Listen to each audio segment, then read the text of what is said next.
नमस्कार, news watch India देख रहे हैं आप। मैं हूं आपके साथ सुरभि राजपूत।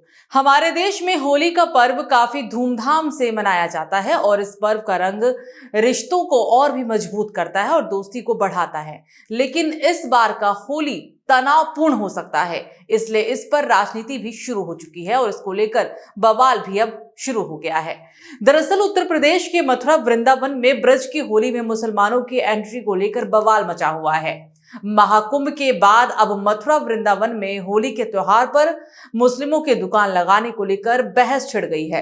कई हिंदू साधु संत मुस्लिमों की दुकान नहीं लगने की मांग कर रहे हैं। यहां तक कि श्री कृष्ण जन्मभूमि का मुकदमा लड़ रहे दिनेश फलाहारी ने तो मुख्यमंत्री योगी आदित्यनाथ को खून से पत्र तक लिख डाला, जिसमें उन्होंने सीएम योगी से होली के त्योहार पर मुस्लिमों की दुकान नहीं लगाने को लेकर गुहार लगाई है।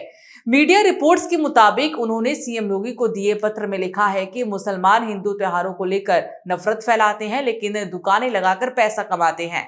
मुसलमान त्योहारों के पकवानों में थूक कर उन्हें अपवित्र कर सकते हैं। मुख्यमंत्री को लिखे पत्र में दिनेश ने मुसलमानों को हिंदू त्योहारों से दूर रहने की मांग की और इसके लिए उन्होंने कई तरह के तर्क भी दिए हैं। उन्होंने कहा है कि ये लोग हिंदुओं को काफिर कहते हैं और हिंदू धार्मिक ग्रंथों से नफरत करते हैं।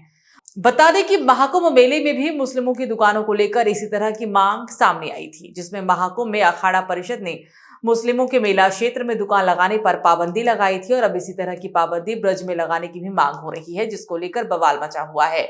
बीते दिन इसको लेकर बरेली से ऑल इंडिया मुस्लिम जमात के राष्ट्र अध्यक्ष मौलाना शहाबुद्दीन रजवी की प्रतिक्रिया भी सामने आई थी, जिसमें उन्होंने कहा था कि वृंदावन के मेले में इस तरह की घोषणा होने से देश में हिंदू मुस्लिम एकता पर सवालिया निशान है।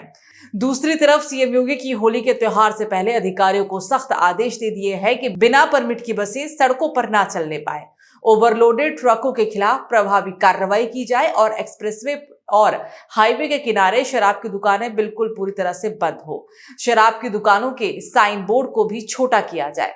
धर्म रक्षा संघ के राष्ट्र अध्यक्ष सौरभ गौड़ ने कहा कि हाल ही में बरेली में हुई कुछ घटनाओं में हिंदुओं को धमकाने के आरोप लगे हैं और इसी वजह से संगठन ने फैसला किया है कि मथुरा, वृंदावन, नंदगांव, बरसाना, गोकुल और दाऊजी जैसे तीर्थ स्थलों पर मुस्लिमों की एंट्री पर रोक लगाई जाएगी। उन्होंने कहा कि होली सनातन धर्म का एक प्रेम का त्योहार है, इसमें मुस्लिमों को भाग नहीं लेना चाहिए और ना ही उन्हें रंग बेचने की अनुमति देना चाहिए। धर्म रक्षा संघ के राष्ट्र संयोजक आचार्य बद्रीश ने कहा कि गुजरात, महाराष्ट्र और मध्य प्रदेश में गरबा में मुस्लिमों के प्रवेश पर रोक लगी और इसी तरह से अब उत्तर प्रदेश में भी ऐसा ही होना चाहिए।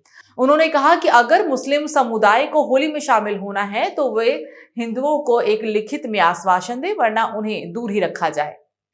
सरकार को इस पर सख्ती से ध्यान भी देने की जरूरत है। इन सब के बाद अब मुस्लिम पक्ष की प्रतिक्रिया भी सामने आ चुकी है। शाही ईदगाह इंतजामिया कमेटी के सचिव तनवीर अहमद ने इन बयानों को फूट डालने वाला और समाज को बांटने वाला करार दिया है। उन्होंने कहा कि ब्रज में हमेशा से ही हिंदू मुस्लिम मिलकर होली मनाते आए हैं।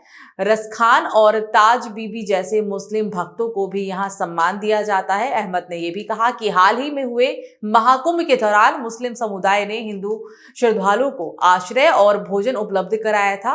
होली भी इस भाईचारे को ही दिखाता है।